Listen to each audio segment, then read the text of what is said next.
Greetings and welcome to Malekith's Fireside Lore with me, Malekith the Witch King. Today we'll be looking at the vampiric landmarks throughout the old world. This will be the first of a number of videos looking at the landmarks of different races. So to begin with, let us look at one of the most famous landmarks, Castle Drakenhof, which was once the seat of power of the von Drack family before the coming of Vlad von Carstein. So the history of it is fairly standard. Vlad came, took Isabella's hand in marriage, and since then it's been ruled by the von Carsteins. It is the de facto seat of power of Sylvania, although the official capital was the town of Drakenhof. The castle itself is fairly substantial, built on top of a massive cliff where it dominates the surrounding forest. It has 4 mighty towers and a gigantic central keep, beneath which are a large number of crypts, dungeons, and torture chambers long abandoned. Secret passageways run through all the cliffs and are said to come out in the woods, as most fantasy castles seem to have. And the curtains and tapestries within have long rotted away, and von Carsteins have let it fall into decay since they took it over. The next landmark we shall look at is Castle Tempelhof, which is part of just a small castle that borders the Tempelhof town, which is named for the famed Temple of Moor, which obviously hasn't had a priest in it for about 800 years since shortly after the coming of Vlad von Carstein. The next landmark we should be looking at is the Grim Wood, which is in the northeast of Sylvania, and it's haunted by some strange monster which takes maidens that tread there. No one knows exactly what this monster is, so there are suspicions, of course, that it's potentially a strigoi or some spirit, maybe even a vampire. Next is Helfen, which is a famous cursed swamp which lies in northern Sylvania, right along the banks of the River Styr. Its claim to fame is being the site of the infamous Battle of Helfen, when Manfred was cast down by an imperial army and dwarfs that came after him to destroy him after his attack on the Empire. There's so many dead in the swampy marshes that he could conjure up thousands of zombies to drag these soldiers to their doom, but despite these numbers, the Imperials and dwarfs eventually won.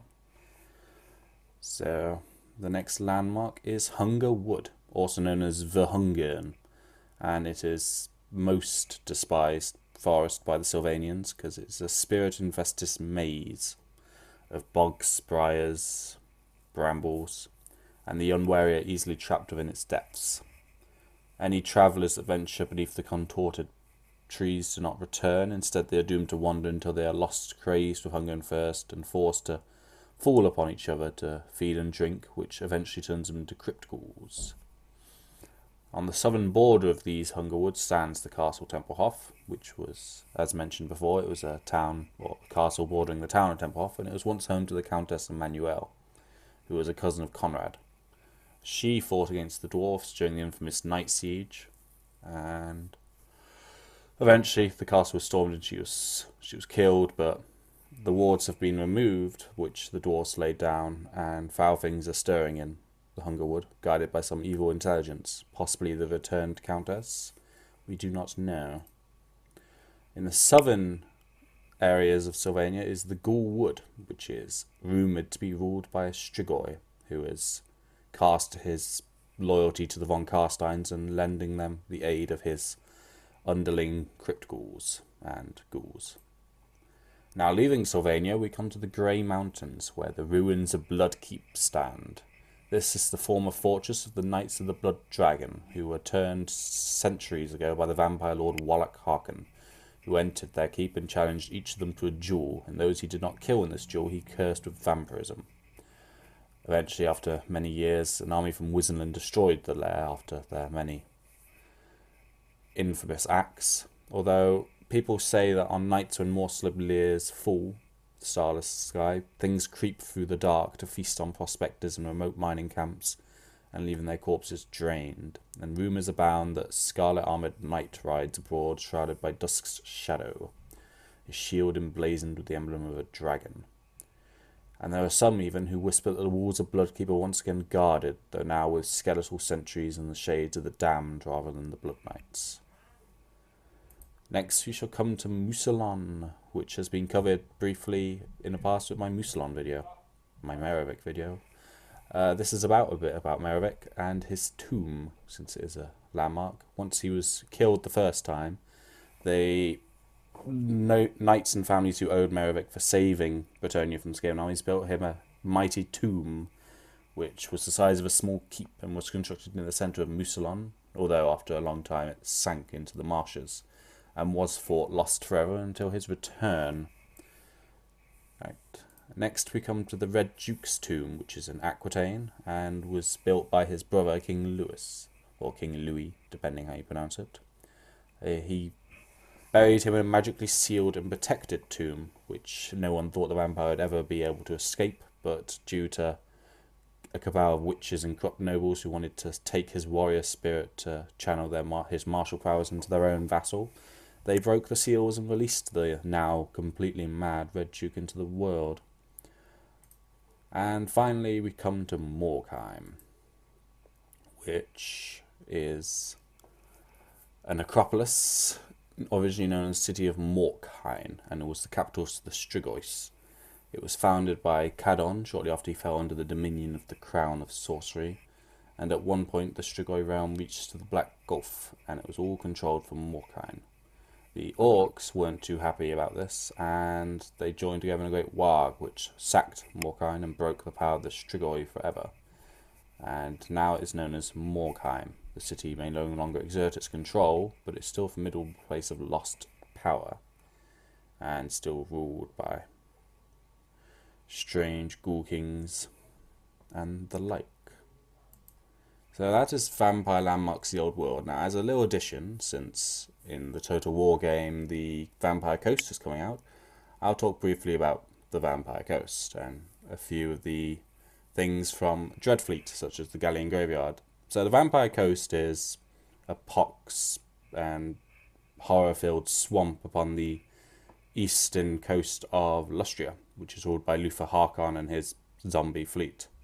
So there's many ports there which he gathers his ruined ships in, and he leads forays into the forest to hunt for treasures of the old ones to try and heal his battered and destroyed mind. So far he's been unsuccessful, and as a little aside, he doesn't succeed in restoring his lost mind in the lore, though in the game it looks like he will have the chance to restore his lost mind. Moving on to the Galleon Graveyard, this is ruled by Admiral Noctilus, who used to be a von Carstein called Nicholas. It's a strange pronunciation. The Galleon Graveyard is not of this world, it is in another world, and it draws ruins and wrecks into itself, and Admiral Noctilus, as he's now known, used his magic to transport his entire castle and followers to this place and built himself a mighty ship, almost akin to a black ark, out of different wrecks, and he began a reign of terror on the seas, making alliances with other undead captains and even a half-undead Skaven, which, well, the Skaven isn't itself undead, but the ship it sails is undead because of Noctilus's magic. So the Galleon Graveyard attracts these hulks, which lets Noctilus raise up many fleets, and their coming is always, they come out of the mist, so it's hard to find them or know when they're going to appear.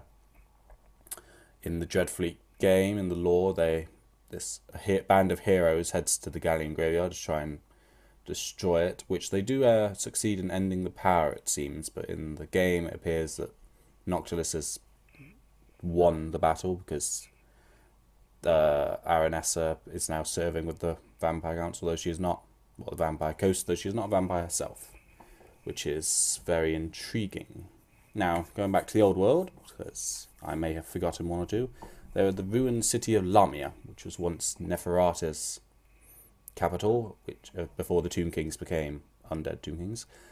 She is the first vampire. She found some of Nagash's books, and with the help of Arkan, she made an imperfect potion of immortality, which turned her into a vampire, and she turned many of the great vampires we now know into vampires themselves, such as Avarish, Vlad von Carstein, who was at the time known as Vashinus.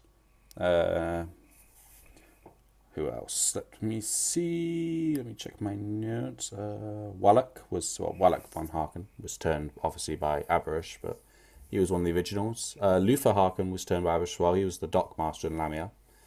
And yes, so after a long time of being vampires and keeping it hidden from many Tomb Kings, she eventually overstepped and tried to turn her cousin, Khalida. This didn't succeed because the goddess of Asps decided that this wasn't going to happen to her favoured servant and cast out the corruption inside Khalida, though it did end her life. So the Tomb Kings, who weren't known as Tomb Kings then, but the rulers of Nekakara, decided that they had to purge this place and attacked Lamia. And after a long siege, it eventually fell, though Neferata and many of the major vampires managed to escape. So after an encounter with Nagash and some time fighting, Neferata headed into the World's Edge Mountains, and there she purged what is now known as the Silver Pinnacle of Dwarfs. It used to be a dwarf keep, and since then she has filled it with her handmaidens and many beautiful items and artifacts to remind herself of the luxury of Lamia, which has now been lost to the ages. And she has spread her people throughout the land, clearly, because the Lamians are adept. They're not good at fighting as such, but they're very good at infiltrating. So from the Silver Pinnacle, she has woven a web throughout the old world, and no human country or empire doesn't have one of the Lamian courtiers in it, which they don't know is there, but they're always feeding information back to Neferata, who plucks the strings of this web. That is this video, so I thank you for listening, and tune in next time when we'll be looking at the landmarks of the Empire and the race of men in the old world. Thank you for listening.